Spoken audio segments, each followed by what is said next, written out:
All right. Assalamu alaikum everyone. Let's start today's class. आप लोगों में से जिन्होंने अभी ज्वाइन किया, मैंने छोटा सा आज की क्लास में एक छोटा सा डिस्क्लेमर दिया है कि यार ये हवा और मौसम की वजह से अगर कहीं पर इंटरनेट को इशू करे तो थोड़ा सा वेट करना। मैं डिवाइस शिफ्ट करके जो है वो दूसरे इंटरनेट से ज्वाइन कर लूंगा। हमने लास्ट क्लास में प्रैक्टिस क्वेश्चन किए थे, दो क्वेश्चंस आई गेस हमने कंप्लीट कर लिए थे। एक हमने यहाँ पे जो है वो स्मार्ट टूल्स वाला, सपोर्ट टूल्स वाला क्वेश्चन किया था, दिस वन, ठीक है, सपोर्ट टूल्स वाला। और उसके अलावा एक हमने जो है वो यहाँ पे एग्जिबिट्स वाला ECC SBL का क्वेश्चन किया था by the name of highlight hotels. ठीक है, हाईलाइट होटल्स हमने पॉटर्स डायमंड के ऊपर किया था और सपोर्ट टूल्स हमने वैल्यू चेन एनालिसिस के ऊपर किया था, जो कैपेबिलिटीज एंड रिसोर्सेज के एरिया में हमने यहाँ पे अंडरस्टैंड किया था internal analysis. If you remember internal analysis, ये आपकी किताब में सारी चीजें एज इट इज आ रही होंगी, तो आपने किसी चीज को लेकर एज सच परेशान नहीं होना है। ठीक है, स्वॉट एनालिसिस से पहले जो वैल्यू चेन और कैपेबिलिटीज हमने किया था, इन दोनों के अंदर ये इंक्लूडेड है। फिर आ जाते हैं प्रैक्टिस क्वेश्चंस में। आज हमें किस चीज को स्टार्ट करना है? बेसिकली मैंने आपसे कहा था कि अगर वक्त मिले होमवर्क के तौर पे जर्टोनिया का question from the perspective of threats and weaknesses. पहले हम एक दफा इस क्वेश्चन को कर चुके हैं, लेकिन तब रिक्वायरमेंट हमारे पास जो है वो पॉटर्स डायमंड की थी। आज हमारे पास रिक्वायरमेंट जो है वो थोड़ी सी डिफरेंट है।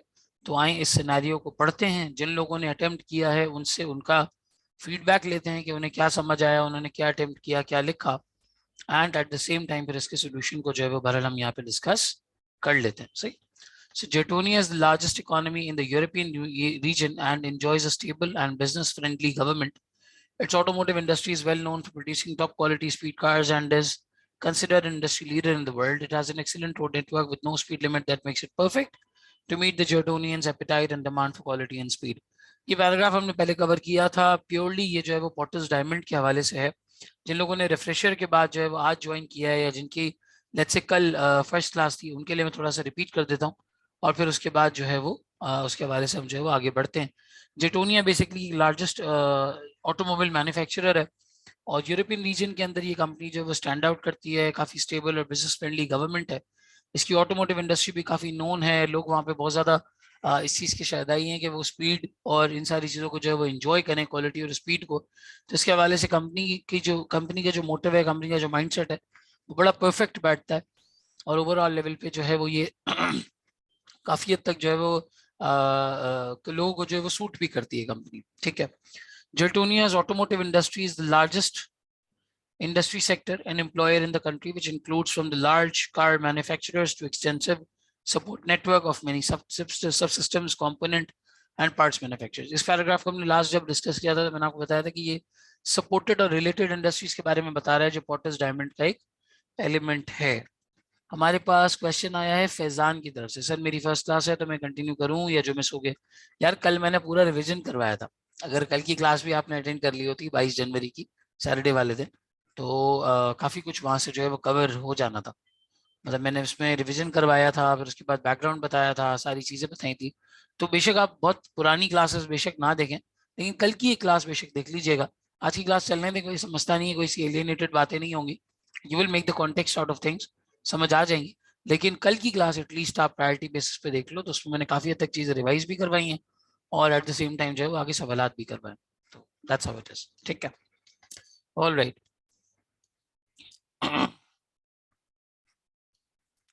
फिर कहते हैं रिलेटेड और सपोर्टेड इंडस्ट्रीज इनके पास मौजूद है। Industries well supported by iron and steel industries.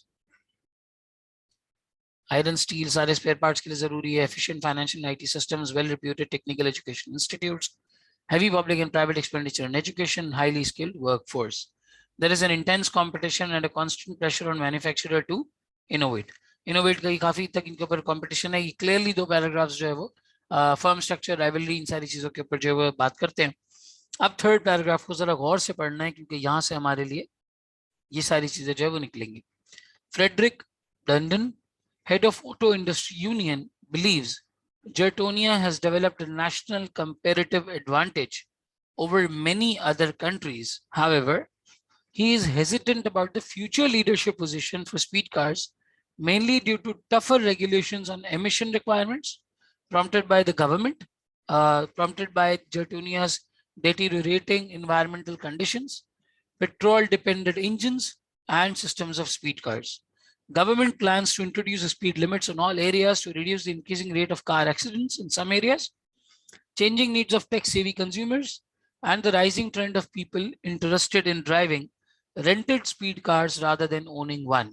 दोबारा से पढ़ते हैं और अब इस दफा इसको ब्रेक कर करके पढ़ेंगे, सही है। यहाँ पे ये बंदा है, he is the head of auto industry union, ये आपको एक स्टेटमेंट दे रहा है। ये कह रहा है वैसे तो कंपनी ने बड़ा अच्छा काम किया है, एक नेशनल कंपेरेटिव एडवांटेज है, यानी कंपनी अपने कंपेरेटर से सुपीरियर है, सुपीरियर टू द कंपेरेटर्स। कहते हैं वैसे तो काफी सूरत हाल बेहतर है और बड़ा ही कंपेरेटिव मामला है ओवरऑल लेवल पे इस कंपनी का, लेकिन आगे he is hesitant about the future leadership position for speed cars। ये कुछ फ्यूचर की बात कर रहा है जिसके बारे में हेजिटेंट है। क्या बात कर रहा है? फ्यूचर के इसने 2-3 मामला बताए हैं जिसके ऊपर गौर फिक्र किया जा सकता है। एक इसने कहा due to tougher regulations on emission requirements, tougher regulation on the emission requirements।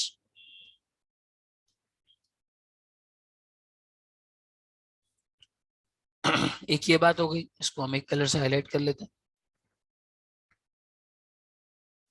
Prompted by Jetonia's deteriorating environmental conditions, petrol dependent engines and systems of speed cars। ठीक है, इन 3 रीजंस की वजह से गवर्नमेंट बहुत ज्यादा इस चीज के ऊपर रेगुलेशन लगा रही है कि भाई आपकी गाड़ियों से जो पेट्रोल की एमिशंस आती हैं वो बहुत ज्यादा जो है वो खतरनाक है।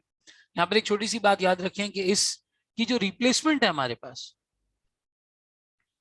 इसकी जो रिप्लेसमेंट है हमारे पास वो एट द सेम टाइम है इलेक्ट्रिक कार्स। लेकिन देखो थोड़ी सी एक बात नोट करना, आज अगर आप एक गाड़ी परचेज करने जाते हो, आप इंजन की सीसी देखते हो, ठीक है, इंजन की बिल्ड क्वालिटी देखते हो, गाड़ी की स्पीड देखते हो और सस्पेंशंस वगैरह ये वाली सारी चीजें सब देखी जाती हैं। बाद में आप इंटीरियर वगैरह इन सारी चीजों पे आते हैं कि इंटीरियर कैसा है, फीचर्स कैसे हैं, सारा कुछ, ठीक है। लेकिन अगर आप इलेक्ट्रिक कार्स पे जा रहे हो तो इलेक्ट्रिक कार तो सारी की सारी बैटरीज पर हैं, ठीक है, ये तो टोटल बैटरीज पर हैं। किसी भी किस्म के इंजन के मामला तो इसके अंदर है ही नहीं, कंप्लीटली ये बैटरीज के ऊपर है। इंजन का तो कोई मामला इसके अंदर मौजूद ही नहीं है। सिंपल एक गाड़ी के अंदर एक बैटरी लगी हुई है जिस पर वो गाड़ी चल रही है। सारा का सारा मामला अगर है तो वो बेसिकली इंटीरियर के ऊपर, फीचर्स के ऊपर, कलर के ऊपर, बॉडी शेप के ऊपर, डिजाइन के ऊपर, इन सारी चीजों पर है। इंजन और स्पीड ये तो 2 चीजें कोई मैटर ही नहीं करती, क्योंकि जो कॉन्सेप्ट ऑफ सीसी आता है इंजन में कि भाई ये 1500 सीसी गाड़ी, 2400 सीसी, 2800 सीसी, इलेक्ट्रिक कार्स के अंदर तो it's only the battery. Battery की कैपेसिटी देखी जाएगी, भाई जल्दी चार्ज हो जाती है, बेसिकली इसका इसका ज्यादा बैटरी पावर है, ज्यादा किलोमीटर चल जाती है, इससे ज्यादा कोई फर्क ही नहीं होगा। और स्पीड वगैरह के मामला में तो वैसे भी नहीं, इंजन की वजह से स्पीड क्रिएट होती है गाड़ी के अंदर। इलेक्ट्रिक कार्स में लगनी ही बैटरी है, ठीक है, लगनी ही बैटरी है, उसमें स्पीड का कोई ताल्लुक उसके हवाले से जो है वो बनता ही नहीं। हर गाड़ी सेम परफॉर्मेंस दे सकती है, ये बैटरी इस गाड़ी में भी लगी है, बैटरी उस गाड़ी में भी लगी है। आप अपने 2 मोबाइल फोन्स कंपेयर कर लें, दोनों मोबाइल फोन्स अपनी जगह पर हैं, दोनों के अंदर जो है वो बैटरी पोजीशन है। अगर सेम एमएएच की बैटरी 2 मोबाइल फोन्स के अंदर मौजूद है और कॉन्फ़िगरेशन उस बैटरी की सेम है तो ठीक है, उनकी बैटरी टाइमिंग भी अपने हिसाब से जो है वो मोरलेस इक्वल होगी। हाँ, अगर उसका डिस्प्ले डिफरेंट है, वो ज्यादा करंट कंज्यूम कर रही है, ज्यादा इलेक्ट्रिसिटी कंज्यूम कर रहा है मोबाइल का जो डिस्प्ले वगैरह है, तो फिर जल्दी बैटरी जो है वो लूज होगी, लेकिन उसके अलावा कोई इससे बड़ा फर्क नहीं। तो यहाँ पे जो बात थी कि भाई वो बहुत ज्यादा स्पीड के ऊपर फोकस करते थे और बहुत ज्यादा लोग इस चीज को पसंद करते थे कि हम स्पीड वाली गाड़ियां चलाएं, और स्पीड लिमिट्स नहीं थी इन रोड्स के ऊपर, ये मसला बन रहा है। दूसरा उन्होंने आगे कहा यहाँ पर deteriorating environmental conditions, पेट्रोल, ये तो गया, ठीक है। Government plans to introduce speed limits, यहाँ पे 2 चीजें और हो गई भाई, नंबर ऑफ कार एक्सीडेंट्स ये इंक्रीज कर रहा है, इसलिए कंट्री की गवर्नमेंट जो है वो हर जगह पे स्पीड लिमिट्स लगा रही है। इस कंपनी का चार्म ही ये था कि ये बड़ी फास्ट गाड़ियां बनाती थी, और इसमें जो डिमांड कंडीशन वाला पॉइंट था पोर्टर्स डायमंड का, वो हमने पढ़ा था कि भाई यहाँ पे लोग स्पीड को पसंद भी करते हैं। ये देखें इधर लिखा हुआ है, appetite and demand for quality and speed. जब एनालाइज किया था पहले, प्रीवियसली क्वेश्चन में करवा चुका हूं, तो हमने यहाँ पे कहा था भाई ये डिमांड कंडीशंस को रिप्रेजेंट कर रहा है, ये बेसिकली डिमांड कंडीशंस को जो है रिप्रेजेंट कर रहा है, ठीक है। अब अगर डिमांड कंडीशंस ही यहाँ पे जो है वो नंबर ऑफ कार एक्सीडेंट्स बढ़ने की वजह से स्पीड लिमिट कम हो जाएगी और गवर्नमेंट जो है वो लिमिटेशंस लगाना शुरू कर देगी, लोग स्पीड का एपेटाइट उनका अफेक्ट होगा, तो ये एक दूसरा फैक्टर है। आगे कहते हैं changing needs of the tech savvy consumers. अब कंज्यूमर्स की नीड्स भी चेंज हो रही हैं,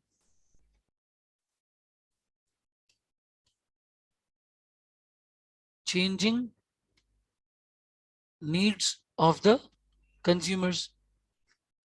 वो ये कह रहे हैं कि भाई इतनी महंगी गाड़ियां और इतनी फास्ट चलाने वाली गाड़ियों को पूरा हफ्ता लेने की क्या जरूरत है, पूरा हफ्ता तो आप इन्हें तेज नहीं चला पाते ना, ऑफिस जाना है, ऑफिस के काम है, घर के काम है, इसमें तो तेज नहीं चलाता आदमी। ये मस्ती जो है वो बंदे के अंदर वीकेंड में ही जागती है, जब वो वक्त को जाया करने के लिए सड़कों पे निकलते हैं, वीकेंड पे ही जागती है, ठीक है। तो वो वीकेंड पे जो टाइम पीरियड आपका होता है, उसके लिए आप जो है वो रेंटेड स्पीड कार्स ले लें rather than owning one.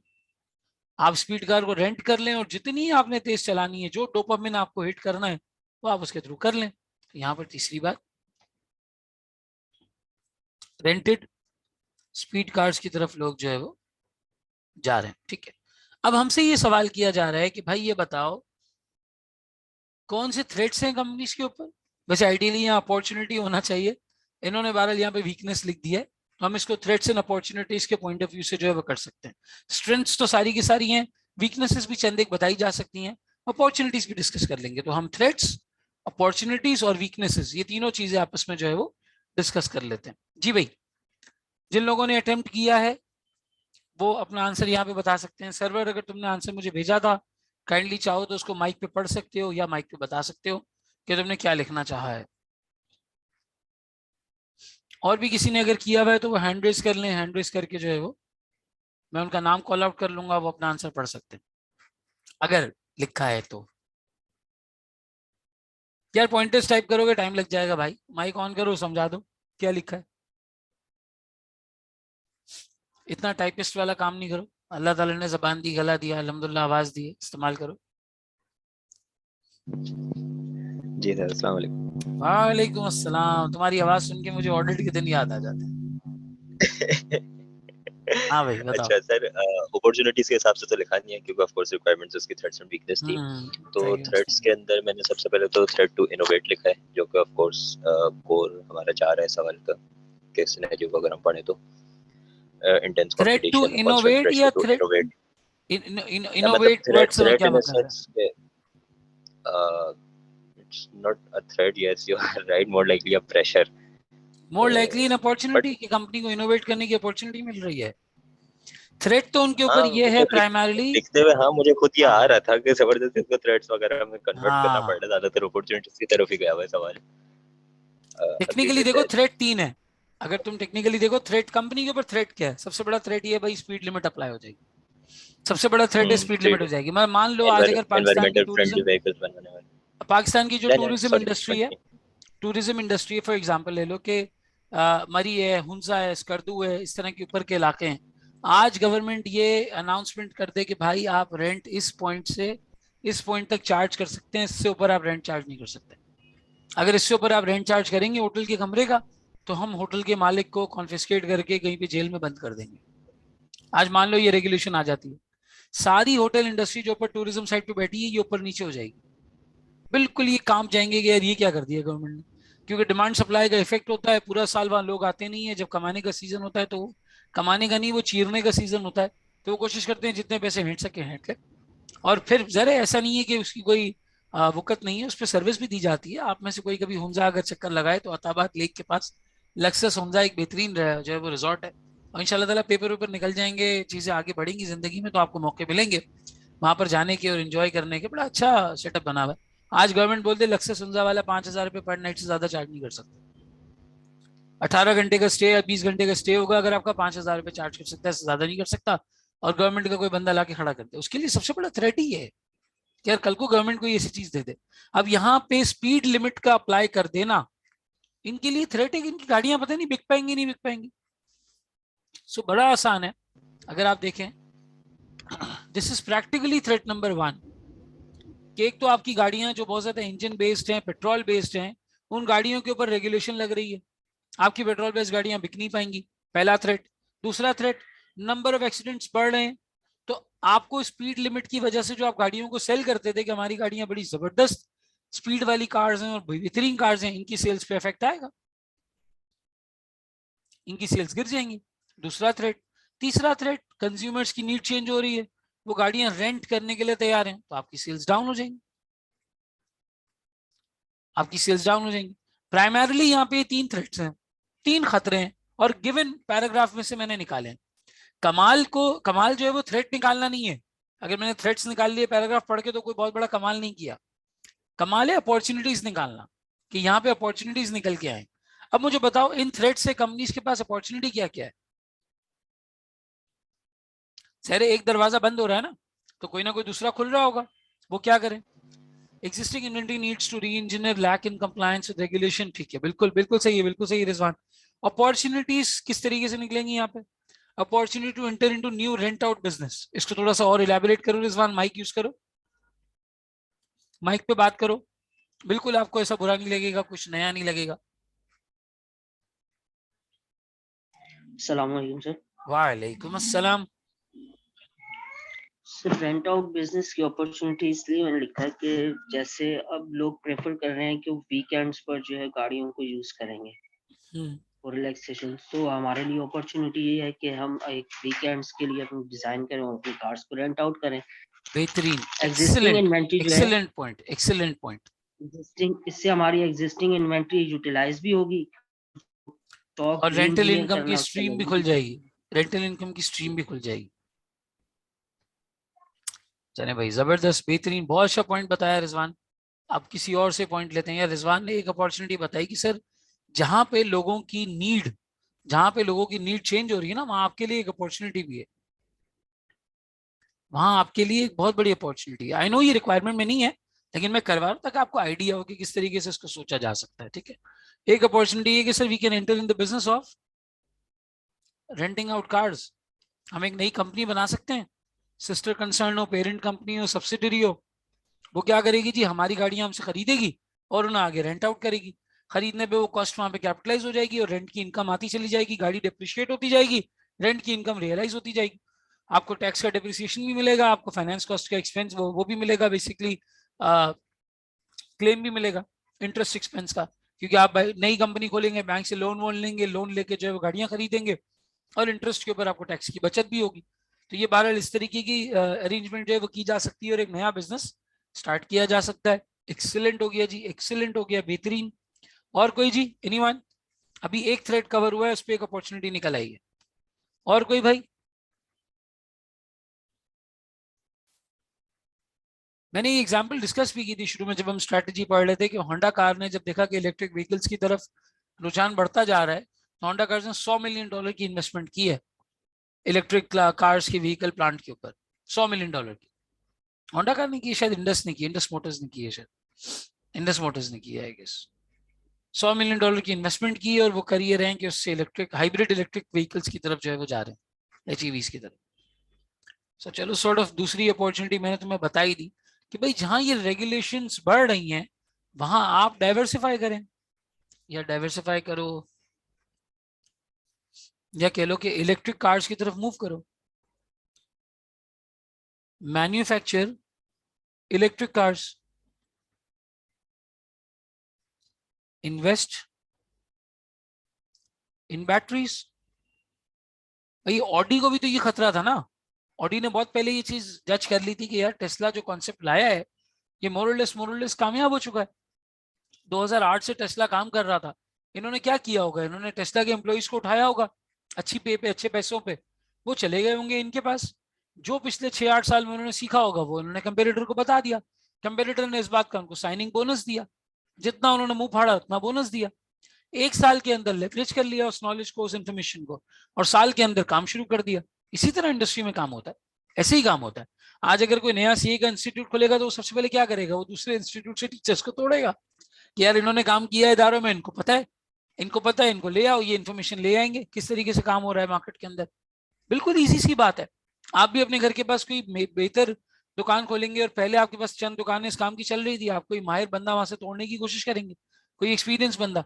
Companies भी बैटरीज में इन्वेस्ट करेगी, एम्प्लॉइज को हायर करेगी और टेक्नोलॉजी R&D शुरू कर देगी। भाई इतने अच्छे फाइनेंशियल्स है ना कंपनी के, तो बैटरीज में इन्वेस्ट करे, इलेक्ट्रिक व्हीकल्स में इन्वेस्ट करे, ठीक है। और इसका जो है वो बहरहाल एक पूरा प्लांट लगाया जा सकता है। जब आपको ये चीज नजर आ रही है कि आगे जाके आपकी इलेक्ट्रिक कार्स जो है वो लोगों की डिमांड में होंगी और आपकी गाड़ियों की वैल्यू कम हो जाएगी, क्योंकि गवर्नमेंट जो है वो एमिशन रिक्वायरमेंट्स के ऊपर काफी हद तक सख्त हो रही है कि ये जो पेट्रोल धुआं पोल्यूशन वगैरह निकल रहा है ये ना हो, तो आज मैं इन्वेस्ट करना शुरू कर देता हूँ इलेक्ट्रिक बैटरीज में, इलेक्ट्रिक कार्स में। ये मेरी तीसरी अपॉर्चुनिटी निकल आई, मतलब टू और थ्री आपस में लिंक दी है, दूसरी अपॉर्चुनिटी निकल आई। तो every threat comes with an opportunity, every threat comes with an opportunity. Overall level पे काफी अच्छी सूरत हाल बन जाती है अगर आप उन थ्रेट्स को मटेरियलाइज करना शुरू कर दें। जैसे मैं अपनी बात बताता हूँ, या हमारी फ्रेटर्निटी की बात हम कर लेते हैं। कोविड आया, सबसे ज्यादा लोगों को क्या खतरा था, यार जॉब्स चली जाएंगी, फिजिकल क्लासेस होना बंद हो गई, इंस्टीट्यूट्स को काफी चैलेंज फेस हुआ। उन्होंने कहा यार ये नई अपॉर्चुनिटी है। क्या अपॉर्चुनिटी है इसमें? जब स्टूडेंट फिजिकली क्लास में नहीं आएगा तो एयर कंडीशनर का खर्चा बचेगा, ओवरहेड्स बचेंगे, स्टाफ की रिक्वायरमेंट कम हो जाएगी, छोटे से कमरे में कैंपस चल जाएगा। हाँ जी, ये सब हो जाएगा। 2 कमरे का कैंपस लें, 2 कैमरा लगाएं, कैमरा के आगे टीचर को ग्लास टेक्नोलॉजी पे खड़ा करें और बोले रिकॉर्ड करो लेक्चर्स। जहां इतने ओवरहेड्स आप इंस्टीट्यूट्स के पे कर रहे थे कि फिजिकल क्लासेस की वजह से बिजली पानी ये सब इतना सारा खर्चा होता था, स्टूडेंट्स आते थे, मेंटेनेंस होती थी, बिल्डिंग का वेयर एंड टेयर होता था, 10,000 काम होते थे। अब आप एक कैमरा लो, शीशा सामने लगाओ, रिकॉर्ड करो, स्टूडेंट घर बैठ के देखेगा। बिजली स्टूडेंट की लगेगी, इंटरनेट स्टूडेंट का लगेगा, टाइम स्टूडेंट का लगेगा, घर में बैठ के जो वो खाएगा पिएगा वो अपने घर का खाएगा पिएगा, यहाँ आके उसने कैंटीन में शोर मचाने की जरूरत नहीं है। तो अपने आप में आपके ओवरहेड्स की इतनी बचत हो रही थी। सबसे बड़ी अपॉर्चुनिटी यहाँ पे ये थी, फीस रिड्यूस कर दो, फीस रिड्यूस कर दो और स्टूडेंट्स को ऑनलाइन की अपॉर्चुनिटी दे दो। आज यही है, आप सिंपल किसी की रिकॉर्डिंग्स लेना चाहें और जो ग्लास टेक्नोलॉजी के ऊपर रिकॉर्डेड होती है वो सस्ते मिल जाते हैं लेक्चर्स, और बिल्कुल प्रैक्टिकल एग्जाम्पल है, इसमें कोई बुरी बात नहीं है। तो बेसिकली ये सबसे बड़ी अपॉर्चुनिटी थी टीचिंग वाली साइकिल के लिए कि यार आप इस तरीके से काम करें, कोई मसला ही नहीं है इसमें। तो हर थ्रेट में से या हर इस तरह की मुश्किल में से एक अपॉर्चुनिटी निकालने का तरीका आना चाहिए। अगर वो हम समझ जाएं तो बहरहाल कोई इस तरह का मसला या ऐसी कोई चीज नहीं हो सकती, ठीक है। अच्छा, फिर आपके पास तीसरा थ्रेट क्या है? भाई नंबर ऑफ एक्सीडेंट्स जो है वो बढ़ते जा रहे हैं, नंबर ऑफ एक्सीडेंट्स जो है वो बढ़ते जा रहे हैं। इसके लिए आप क्या कर सकते हैं? आप ट्रेनिंग्स दे सकते हैं, आप रोड शोज करा सकते हैं, ठीक है। और अगर आपको ये लोगों के अंदर जो एंथुजियाज्म है ये बाकी रखना है कि वो स्पीड का एपिटाइट अपना मेंटेन करके रखें और स्पीड के बारे में जो है वो ये सारी चीजें करें, तो आप उस हवाले से टूर्नामेंट्स करा सकते हैं, कॉम्पिटिशन्स करा सकते हैं, कार रैलीज कराई जा सकती हैं जिनमें आके लोग रेस लगाते हैं और बाकायदा स्पोर्ट्स पीपल होते हैं उसके अंदर, स्पोर्ट्स पर्सन होते हैं। जब लोग देखने के लिए आएंगे तो आपको यहाँ पे एडवर्टाइजमेंट स्पॉन्सरशिप भी मिलेगी। जब इतने लोग देखने के लिए आ रहे होंगे तो एडवर्टाइजमेंट रेवेन्यू भी आएगा, जो लोग एड्स लगाएंगे वो पैसे देंगे, टिकट का रेवेन्यू भी आएगा, ठीक है। और इसके अलावा इस तरह की दूसरी रेवेन्यू स्ट्रीम्स भी आपको जो है उस हवाले से मिल जाएंगे। आप ट्रेडिंग करा सकते हैं, रोड शोज करा सकते हैं ताकि नंबर ऑफ एक्सीडेंट्स कम रहें, लेकिन एट द सेम टाइम जो आपके टूर्नामेंट्स और कंपटीशन है ये आपकी स्पीड को बाकी रखें और एक अच्छी ब्रांड अवेयरनेस आपकी इसकी वजह से जो है क्रिएट हो जाएगी। मुझे अभी भी याद है, it was burger king basically. Covid के दिनों में जब बहुत ज्यादा बुरा हाल था तो बर्गर किंग ने एक बड़ी अच्छी बात लिखी थी। उसने कहा था कि देखें वैसे तो बर्गर में हमसे कोई मुकाबला कर नहीं सकता, लेकिन आज कोविड में इतने बुरे हालात हैं बिजनेसेस के कि अगर आप मैकडोनल्ड्स या KFC से परचेज करेंगे तो हमें अच्छा लगेगा, मैकडोनल्ड्स या KFC से परचेज करेंगे तो हमें अच्छा लगेगा। ये बड़ा एक बेहतरीन और जेन्युइन स्टेटमेंट था। तो उन्होंने थ्रेट को अपॉर्चुनिटी में बदल दिया। उन्होंने कहा थ्रेट ये है कि भाई बड़ा ये मसला होगा, पता नहीं लोग हमारे पास आ पाएंगे नहीं आ पाएंगे। उन्होंने सिंपैथेटिक ग्राउंड्स पे खेला, ठीक है ना, इमोशनल ग्राउंड्स पे खेला। और इमोशनल ग्राउंड्स पे दूसरे रेस्टोरेंट की ये बात लिखने के बाद लोगों को इमोशनल कर लिया गया, बर्गर किंग कितना सोचता है। अब उसकी वजह से एक पॉजिटिव इमेज बर्गर किंग का ग्लोबली क्रिएट हो गया कि यार उन्होंने इस तरीके से किया। आज देखो कोविड खत्म हुए 1 साल नहीं हुआ, वो मैकडोनल्ड्स के साथ एक किस्सा हो गया, पता नहीं तुम लोगों को शायद पता हो ना पता हो। उनका वो सिग्नेचर ब्रांड है ना बिग मैक, मैक चिकन और बिग मैक और सब में मैक मैक वर्ड आता है। तो कोई यूरोपियन रेस्टोरेंट चेन है सुपर मैक के नाम से, यूरोपियन है आई गेस। तो मैकडोनल्ड्स ने पता नहीं क्या उनके दिल में आया, हालांकि वो बहुत पुराना है, कोई आज का नहीं है, शायद मैकडोनल्ड्स से भी पुरानी चेन है वो। तो उन्होंने उसके ऊपर केस कर दिया कि जी ये जो वो हमारा मैक का जो वर्ड है उन्होंने कॉपी कर लिया है और ये सुपर मैक में जो है वो उसको इस्तेमाल कर रहे हैं। कोर्ट में केस कर लिया। अब इतने दिन तक ये हियरिंग चलती रही, फिर एंड ये हुआ कि जजेस ने मैकडोनल्ड्स को डांटा एक तरीके से कि भाई एक तो ये आपसे पुराना चेन है, पहले से ये नाम इस्तेमाल कर रहा है, सुपर मैक और मैक चिकन में कोई रेलेवेंस नहीं है, मैकडोनल्ड्स वाला मैक उसने रखा नहीं है, उसका एमएसी शायद मैक थे, ऐसा कुछ था। सजा के तौर पे कोर्ट ने बोला कि भाई ना तो सिर्फ आप इस केस से विड्रॉ हुए, बल्कि आज के बाद पूरी दुनिया में ये मैक वर्ड पे आपकी जो सब्सक्रिप्शन है वो खत्म की जा रही है, जो आपका पेटेंट है, पेटेंट ट्रेडमार्क, वो खत्म किया जा रहा है। अब कोई भी इस नाम को इस्तेमाल कर सकता है। तो बर्गर किंग ने इसकी ट्रोलिंग के लिए, इसको तंग करने के लिए अपने हर बर्गर के साथ जो है वो मैक का वर्ड इस्तेमाल करके कोई ना कोई जुमला लिखा है, like anything but a Big Mac, और इस तरह से करके जो है वो ट्रोलिंग की है बर्गर किंग ने। और बेसिकली जो है वो मैकडोनल्ड्स को इस चीज के ऊपर पूरी दुनिया में जलालत उठानी पड़ी, पूरी दुनिया में बड़ी बुरी तरीके से ये जलील हुए इस चीज के ऊपर। और बर्गर किंग इनकी बहुत ट्रोलिंग कर रहा है। 1 साल पहले सिंपैथी ग्राउंड्स पे कह रहा था मैकडोनल्ड्स से बर्गर ले लो, हमें अच्छा लगेगा, और आज जो है वो साल भी नहीं हुआ और जो है वो पूरी दुनिया के सामने इसकी बेइज्जती का समा हो रहा है। क्यों? एक 1.5 शेयरी की केस कर दिया और हार गए। खैर ये तो ऑफ द टॉपिक थोड़ी सी बात हो गई। तो कहने का मकसद ये कि जब भी इस तरह के थ्रेट्स आते हैं उनसे अपॉर्चुनिटीज ढूंढी जा सकती हैं। Opportunity to sell the compliance status with regulatory requirements and being a good corporate citizen to raise goodwill in the market. Excellent Rizwan, हम compliant कार्ड्स बना सकते हैं। वो कार्ड्स बनाएं जिसके अंदर जो है वो इस तरीके की सूरत हाल हो जहां पे कोई नॉन कंप्लायंस नहीं हो रही हो, लोग उसके ऊपर रेटिंग हासिल कर सकें, उन्हें अवेयरनेस हो सके कि यार क्या है क्या नहीं है। इसके अलावा सेफ्टी फीचर्स वाला पॉइंट भी चैट पे किसी ने मेंशन किया, that was a very good point, कि यहाँ पे आप सेफ्टी फीचर्स वगैरह को इंट्रोड्यूस कर सकते हैं, गाड़ी में एनहांसमेंट लेके आ सकते हैं, एक्सीडेंट से अपने आप को बचाने के लिए इन सारी चीजों को जो है वो करने के लिए काम कर सकते हैं। कैमरी के बारे में मुझे कोई बता रहा था परसों, I was sitting with someone, that person basically belonged to Australia, Pakistan से वो ऑस्ट्रेलिया शिफ्ट हो गया था। बंदा हमारा अच्छा दोस्त था पुराना, वो मिलने के लिए आया हुआ था, उसकी फ्लाइट थी, हम बात कर रहे थे। तो उसने मुझे बताया कि वहां पे कोई गाड़ी है कैमरी, वैसे तो कैमरी खैर सारी दुनिया में, लेकिन कैमरी जो वहां पे चल रही है टोयोटा कैमरी, बेसिकली उसके अंदर कुछ फीचर्स ऐसे दिए हुए हैं कि वो आपको एक्सीडेंट से प्रोटेक्ट कर लेती है। उसके अंदर थोड़ा सा वो सेल्फ ड्राइविंग वाला एलिमेंट है, वो रोड पे आपको एक साइड के ऊपर उसका स्टीयरिंग व्हील जो है वो रखता है, अगर आपके हाथ से स्टीयरिंग निकल भी जाए तो वो एक लेन को मेंटेन रखता है। और अगर डेड एंड आने वाला होता है कहीं पे, कहीं अगर डेड एंड आने वाला होता है तो पूरी गाड़ी वाइब्रेट होने लगती है कि भाई आपकी आंख लग गई है तो आप फौरन से उठ जाए, वाइब्रेट होने लगती है, सीट वाइब्रेट होने लगती है, जिससे बंदा अगर सो रहा है तो वो उठ जाए कि भाई सामने कोई डेड एंड आने वाला है। इस हद तक सेंसर्स उस गाड़ी के अंदर जो है वो आ गए। तो ये क्या है? ये अपॉर्चुनिटीज ही है ना, जो थ्रेट्स मिलते चले जा रहे हैं उसको आप जो है वो कैपिटलाइज करो तो वो अपने आप अपॉर्चुनिटी में कन्वर्ट हो जाएगा। उसके दरमियान आपने सोचना है कि इसका हल कैसे किया जा सकता है। करीम एक मसले का हल है, उबर एक मसले का हल है, सिविल एयरलिफ्ट एक मसले का हल है, फूड पांडा एक मसले का हल है, पांडा मार्ट इस मसले का हल है। ये जो मसाइल इन स्टार्टअप्स ने आके सॉल्व किए हैं, हम एक वक्त में बड़े परेशान हुआ करते थे इनसे। रेस्टोरेंट्स में सबसे बड़ा मसला वेटिंग, आओ खड़े रहो इंतजार करो, घंटे में ऑर्डर मिल रहा है, सवा घंटे में मिल रहा है, 1.5 घंटे में मिल रहा है। मैं खुद बड़ा खाने पीने का शौकीन हूँ, तो मुझे याद है जब फूड पांडा वगैरह इतना ज्यादा नहीं होता था, बैक इन 2004, 2005, 2007 की बात कर रहा हूँ, तो मैं अक्सर घर के लिए कोई चीज लेने जानी होती थी तो रेस्टोरेंट तक जाता, वहां ऑर्डर देता, खड़ा रहता, लाइन लगी हुई है, फिर उसके बाद लिया, लेकर घर पे वापस आए।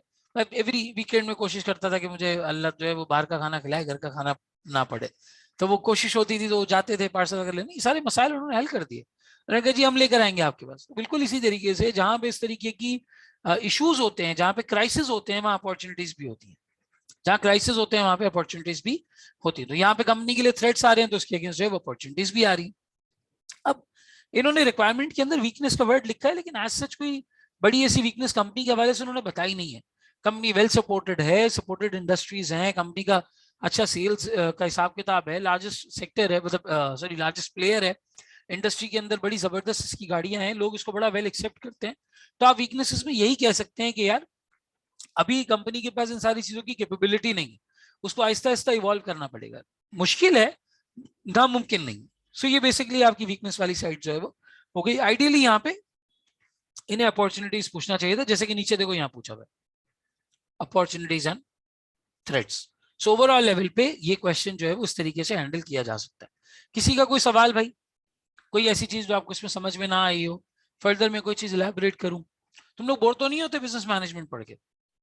इंटरेस्टिंग लगता है?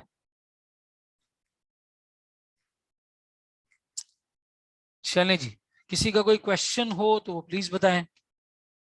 यहाँ पे हमारे ये क्वेश्चन जो है वो अल्हम्दुलिल्लाह मुकम्मल हो जाता है।